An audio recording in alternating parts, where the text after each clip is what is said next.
Barbers wants to know reason behind influx of Chinese nationals at EDCA sites. Bakit nga naman may ganun?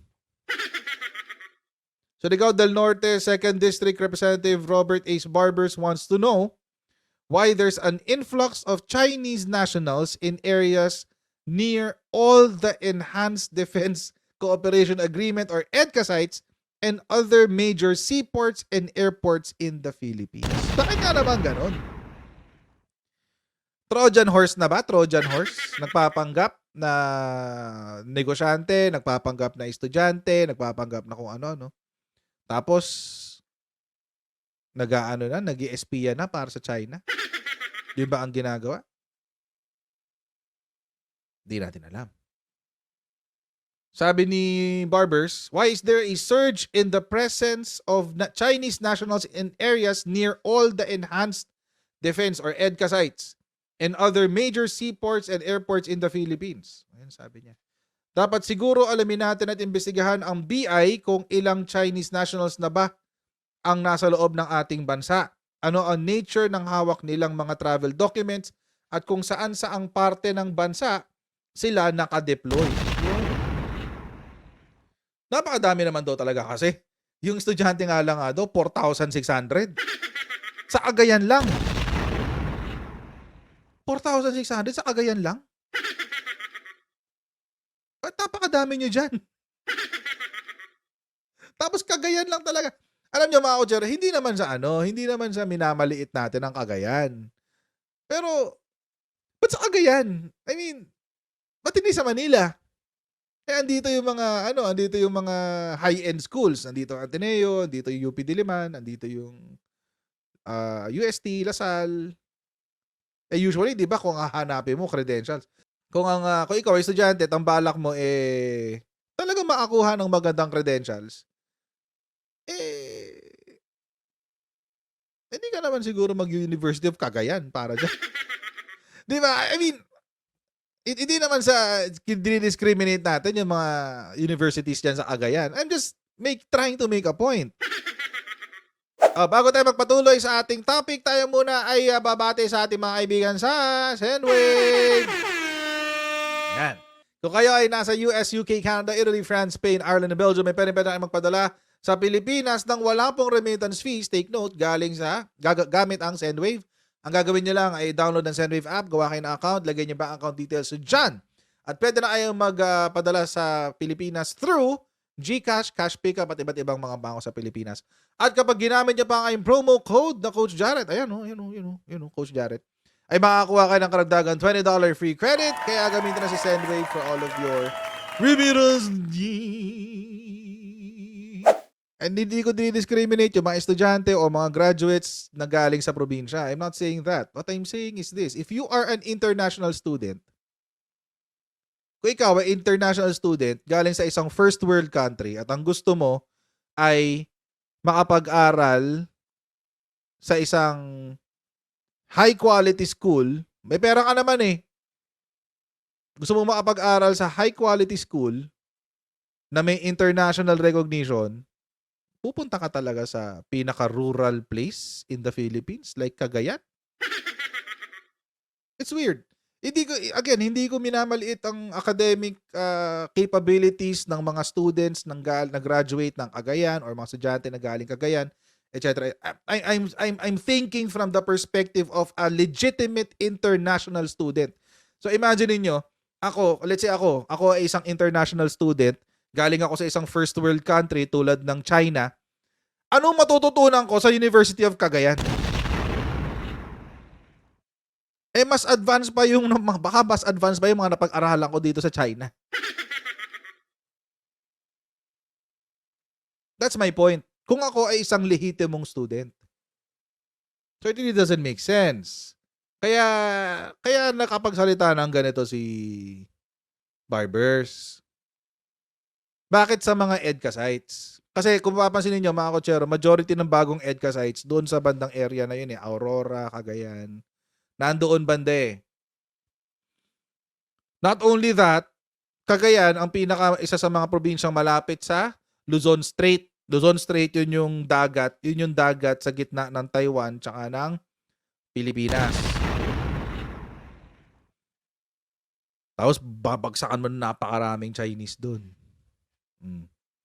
Nakakapagtaka nga naman. Bakit? Bakit napakarami nila dun? So, ang ginagawa ngayon ng AFP, nagche-check sila. Bakit nga naman maraming estudyante dyan na Chinese? Lalo na ngayon, mga kochero, lalo na ngayon kung saan meron tayong malaking issue with China. Ito yung balita tungkol dyan.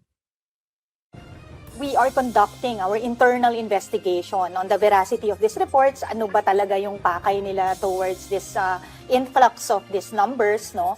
Inaalam na ng Armed Forces of the Philippines ang tungkol sa umano'y nakababahalang pagdami ng Chinese students sa probinsya ng Cagayan.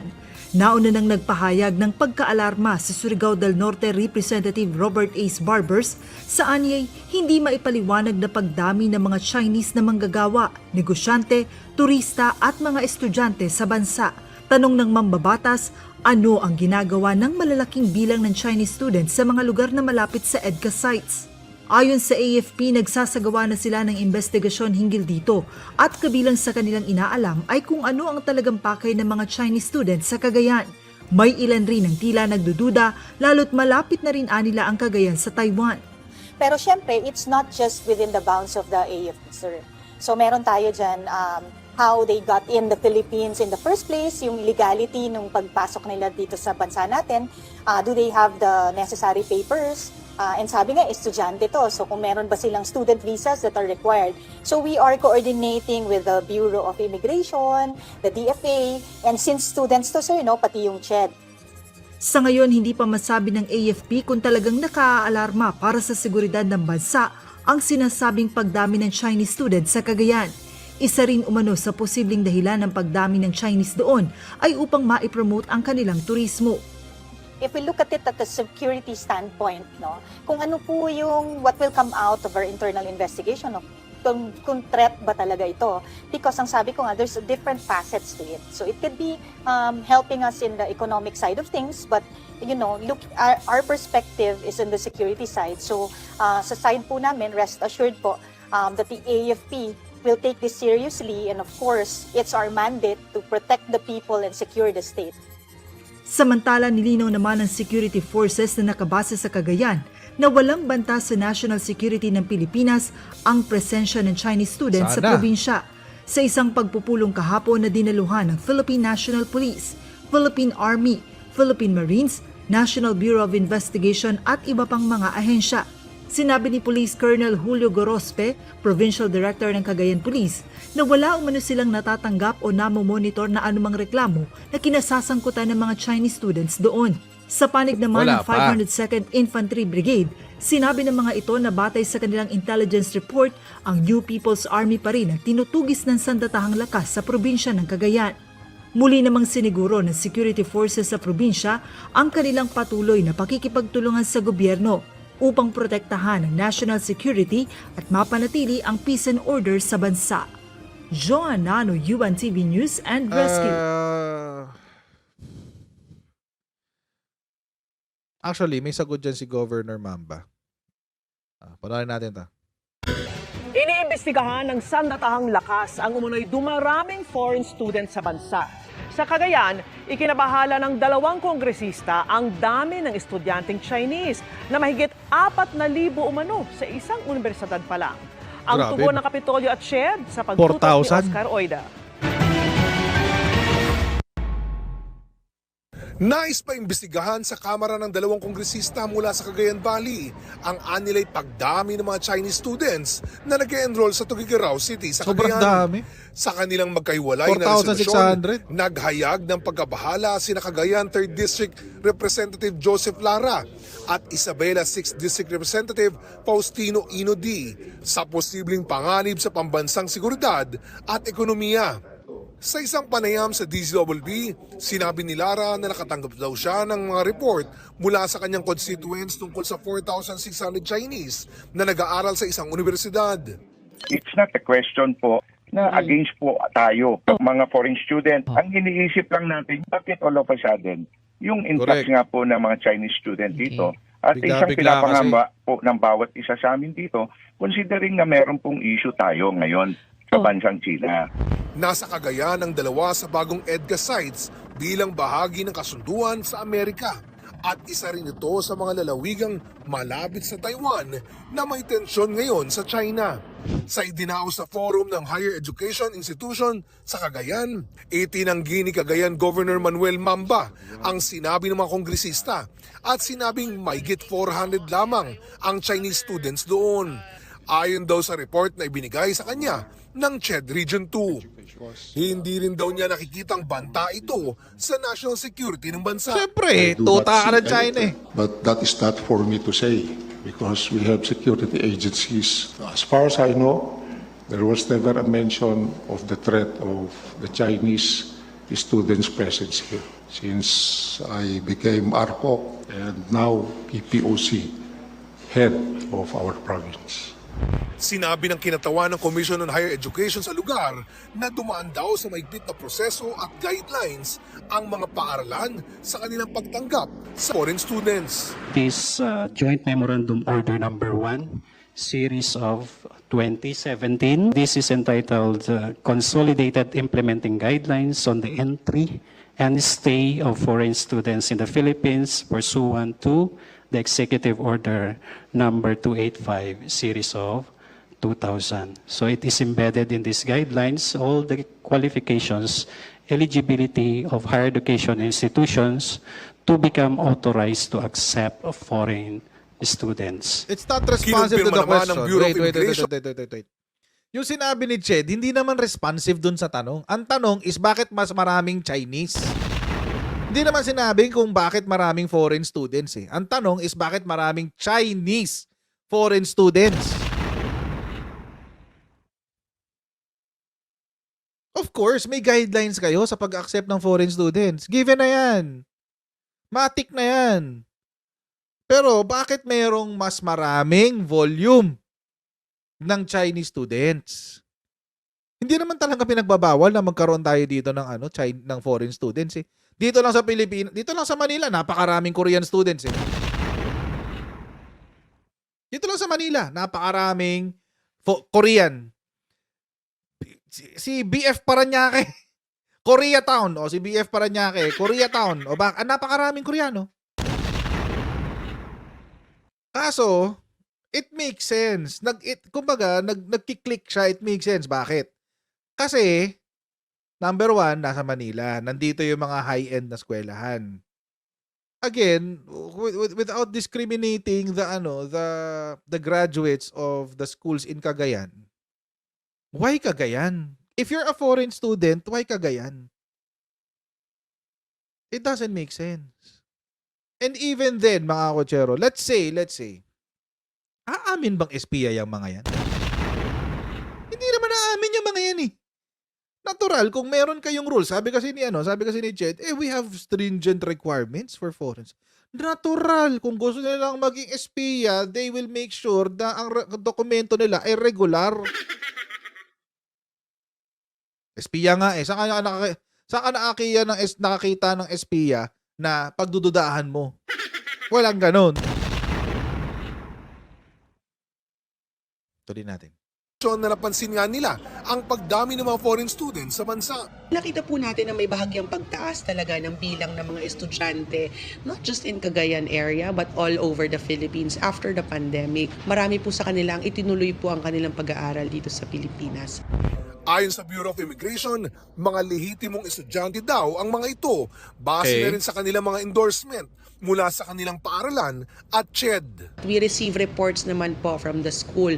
Every time they renew their visas, ang school po ang nagpapadala sa atin ng information whether the student is still continuing with dun sa kanyang pag-aaral or hindi na po or magwi-withdraw na po. Kapag magwi-withdraw na po ang estudyante, we downgrade the visa and we send the student back po pauwi sa kanila. Nagsasagawa naman daw ng verifikasyon. Again, mga kotsero, that's not responsive to the question. The question is, hindi naman kung gaano karaming foreign students. The question is, how many Chinese foreign students.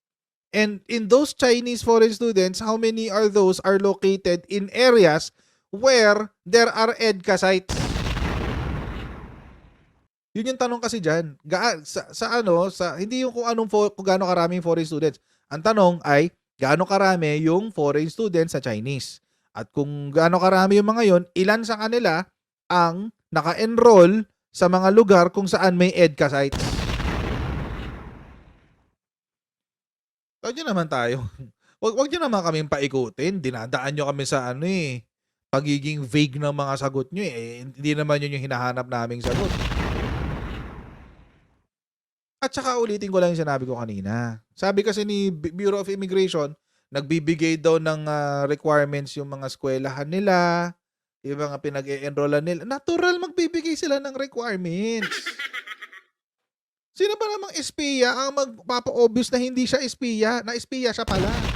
Natural, mag-e-effort siya na hindi siya magmukhang spy. I found this interview quite interesting. Medyo mahaba lang, 8 minutes. 8 minutes. Pero it's very interesting. This was done by One News. EDCA sites in Cagayan, what's the progress? O yan, on the phone, Governor Manuel Mamba Sr. Siya yan, ha? Siya yan. Panoorin natin to. Governor, may resolution ngayon sa House. Kilala niyo naman siguro si Honorable Lara. Meron siyang resolution number 1666 na an inquiry in aid of legislation tungkol sa mga pagdagsa daw ng mga Chinese students sa Cagayan Province. Ano bang tingin niyo diyan, Governor? Nabasa niyo ba yung resolution? Yeah, po na ngayon, nagiging issue dun sa probinsya namin. Yeah. At po, dapat, they should not be surprised dahil ba naman ito, pinopromote ng national government, pinopromote ng CHED, pinopromote din ng mga local universities natin. At especially doon sa Tuguegarao City, where we have 4 big universities, no? Mga matitino, mga galing na university ito, especially St. Louis, St. Paul, University of Cagayan Valley, and of course, St. Louis na law school, magaling yan. St. Louis. All in one Law school. city. Yeah. That is why very attractive talaga, and makakaproduce kami talaga ng mga top-notch naman, mga engineers, medtechs. We even have 2 medical colleges na doon. Tuguegarao. It's not surprising na very attractive talaga yung Cagayan, especially very welcoming naman kami sa lahat ng klase ng foreigners. Pero Governor, accurate ba yung report na dumadami ngayon nag-e-enroll na Chinese sa mga universities sa Cagayan? Yeah, opo. Tama ba yung report na yan? Totoo po yun. Can you give us Totoo daw, guys. Dumadami daw yung Chinese. Sabi niya kanina, ano sinabi niya kanina? Hindi, di totoo yan. Doon sa isang balita. Sabi niya sa isang balita, hindi totoo yan. Tapos dito sa isang balita na sinabi niya, totoo yan. Anong diferensya? 6 days. 6 days lang ang difference, guys. This interview was done 6 days ago. Di lang ang diferensya, 6 days. Maski siya dito, nirecognize niya, dumadami sila, marami. sa ballpark figure kung ilan, how many people are we talking about? Kasi medyo significant siya na tumataas siya sa Cagayan. Bakit hindi sa Metro Manila, for example, or siguro sa Cebu? Well, kasi or Tuguegarao. It's very rural, no, but we have more universities na matagaling na university. Kasi it's a regional education center din yung Tuguegarao City. So, mula since time immemorial, nandag na yung mga universities in the region. Bakit ngayon lang dumami pala? Di pala lumala. Ba't ngayon lang dumami? Kung since time immemorial, ganyan na pala ang setup ng mga paaralan nyo, bakit ngayon lang dumami? Anong ginawa mo bilang gobernur? Ngayon lang talaga dumami kung kailan may issue sa West Philippine Sea? Ngayon lang dumami simula nung may issue sa EDCA? Ngayon lang talaga dumami yan?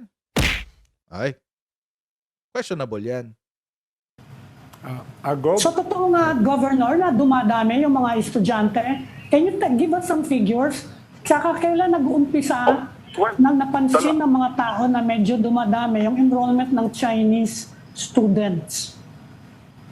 Medyo matagal na rin po yan since I became governor. No, kasi hindi mo ma-distinguish kung minsan dahil marami rin mga Chinese doon na pupunta doon sa CESA wala noon. In fact, may mga pampayan, may mga chartered flights noon. So marami. Dyan. And now, we also have ito mga Chinese students naman na ngayon. Nakakapag-usap pa ito. Nakakapag-usap ba kayo, Governor, ni Congressman Lara? Paano yung kanyang resolution, kung babasahin, iba yung hugot eh. Diba? Hindi siya katulad ng pagkakapaliwanag nyo, no? Nag-uusap ba kayong dalawa? Well, hindi Dahil,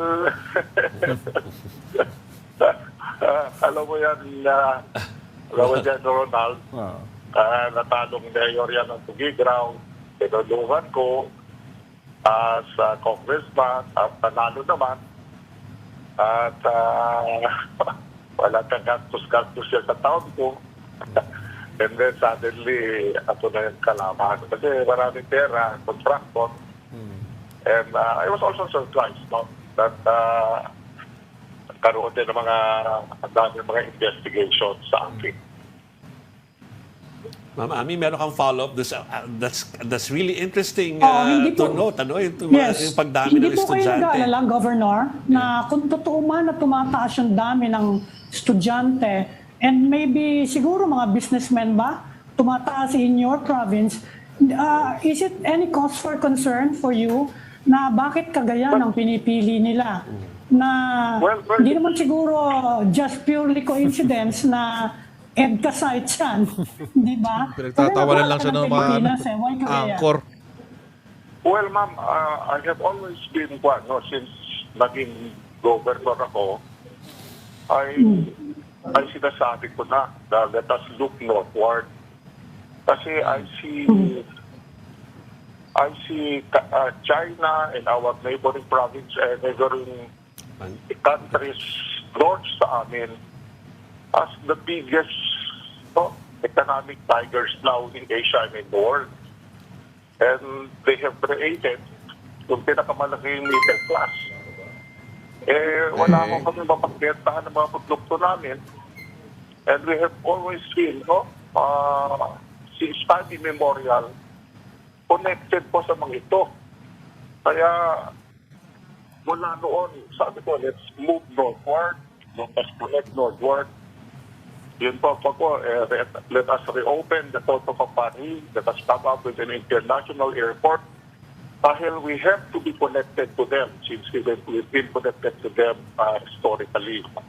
And yung growth po ng China, lagpa naman din po ito since mula noong pang mayor ako. And I saw the unprecedented growth and the creation nga ng napakaraming middle class and becoming the number one manufacturing center in the world, the number one provider of tourists in the world. And of course, nakikita ko po naman yung investment na pwede nilang gawin dito sa amin dahil our agriculture is underdeveloped, our aquaculture is underdeveloped. Basically, because wala ko kaming market dahil ang layo namin sa Metro Manila. Tignan talaga si Governor Mamba. Nalalayuan siya sa Metro Manila. Nalalayuan siya sa Metro. Hindi raw siya makapag-trade sa Manila kasi nalalayuan siya. Sir, hindi ba mas malayo ang China kaysa sa Manila? Nahihirapan daw siya makipag-trade sa Manila, guys. Wala raw siyang maibentang produkto sa Manila.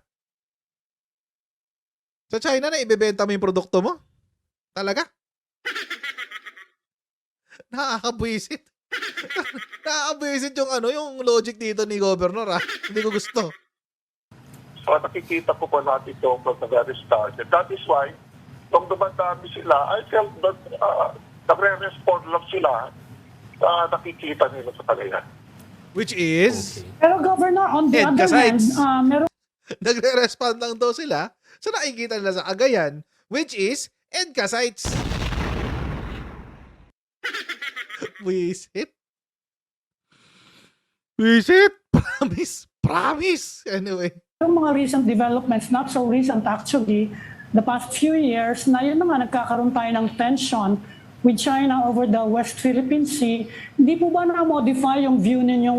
We understand that China is the world's second biggest economy, one of our largest trading partners. Pero hindi ba naapektuhan nun yung viewpoint nyo about dealing with China, yung mga nangyayari ngayon sa West Philippine Sea?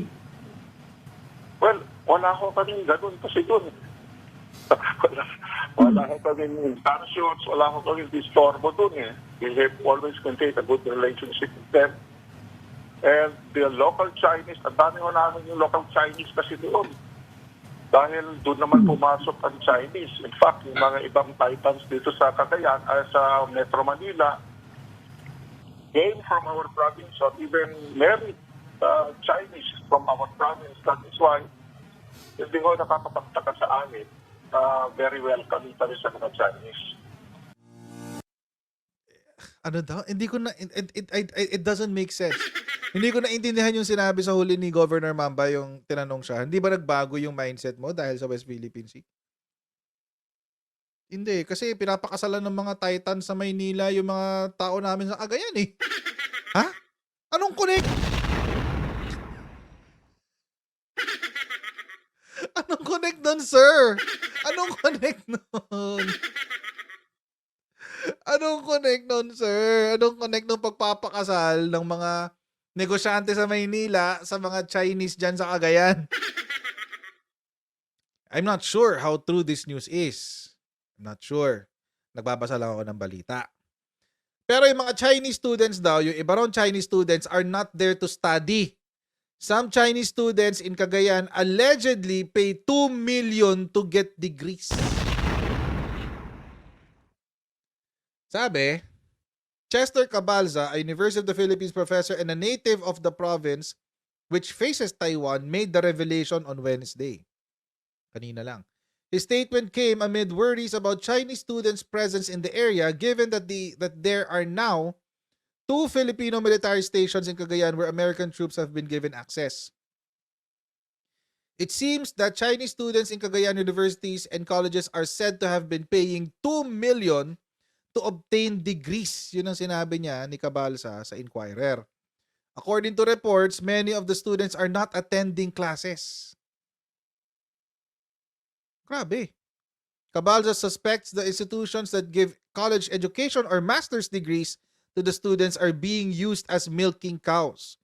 Many of the local professors in town are spilling the beans. Alam nyo mga kotsero, ito lang naman naisip ko dyan. I'm not sure sa sistema ng Pilipinas kung meron tayong ganitong klaseng sistema. Pero are these Chinese? Kaya sila nagbabayad ng 2 million para makakuha ng degree? Para saan? Ano, gagamitin nila yan dito sa Pilipinas para makapag-work sila dito?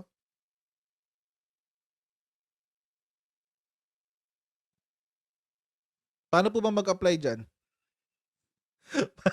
Paano po ba mag-apply? 2 million din yan, guys. Anyway. Pero ito daw, the student's greater objective. Mas may malaki daw objective dyan. In April 2023, Marcos allowed the United States access to 4 more Philippine military bases under EDCA, which allows Washington to store equipment and their troops in their complex. So, the new EDCA sites irked Beijing, stressing that the agreement was made so that Washington could encircle and contain China. So, ang theory is this. There may be a greater objective to their presence in the province amid the increasing geopolitical tensions. The province is seen as a strategic bullseye of the hegemonic rivalry between the US and China. And ito rin yung napapansin ko, guys. I'm leaning towards this theory. na si China, pumuposisyon na, naglalagay na siya ng mga, pakain niya, ng mga pawns niya sa mga lugar natin sa Pilipinas. And in this case, mga kotsero, alam naman natin ang strategy ng China. It's always to bribe the officials. It happened dito sa Pinas. It happens everywhere else, like sa South Africa. Ilan ang military ng China? They have what? 2 million? 2 million in active service. Tapos meron pa silang additional na reservists. Hindi natin alam kung ilan sila. Basta ang alam lang natin, 2 million yung active service.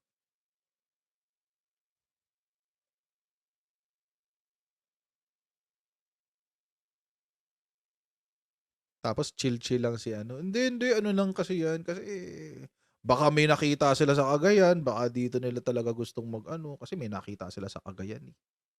Oo, nakita nila, EDCA sites. May nakita talaga sila, EDCA sites. Chinese college students being forced to spy on US. 2019 pa yan, no? The overwhelming number of counterintelligence cases in our country now involve Chinese nationals.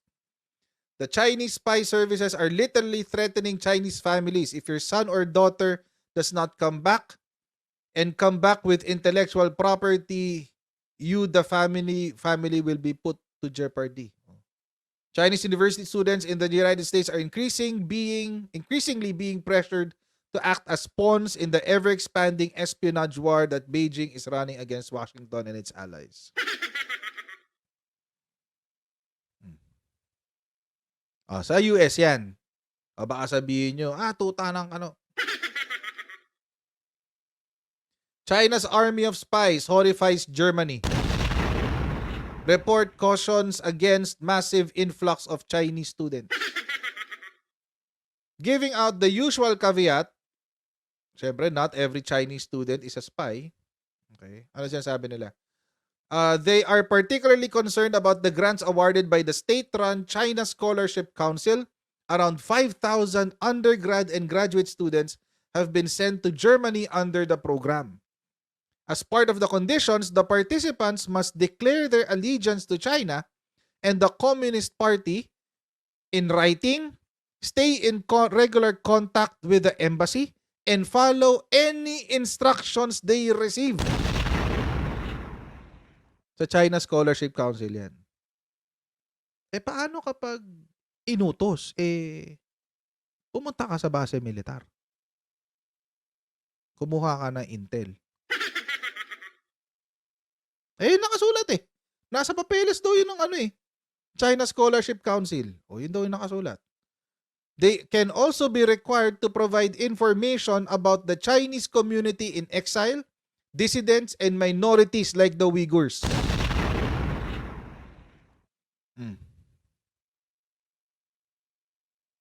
Hindi natin alam kung ito ba yung mga estudyante na galing ng China. Under ba sila ng China Scholarship Council? We don't know. Most probably. Why? Pakita ko sa inyo kung bakit. May 22 to 27, Cagayan Governor Mamba led a delegation from Cagayan Province to visit China.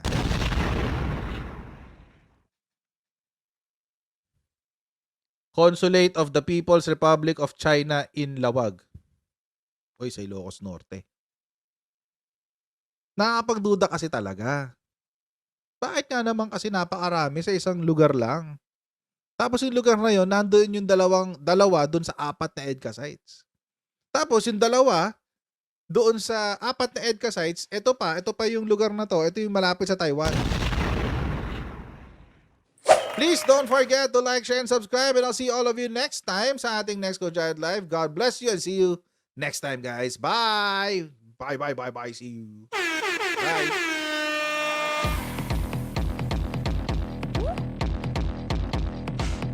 Pag ganun, huwag natin gawing tanga mga Pilipino. Mas maganda kasi nasa lugar ka ng tama kaysa yung pinipilit mo yung pagkakamali.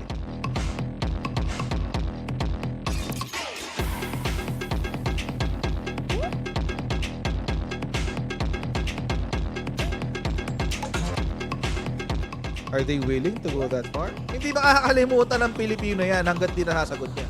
Sino ngayon nagsasabi ng totoo?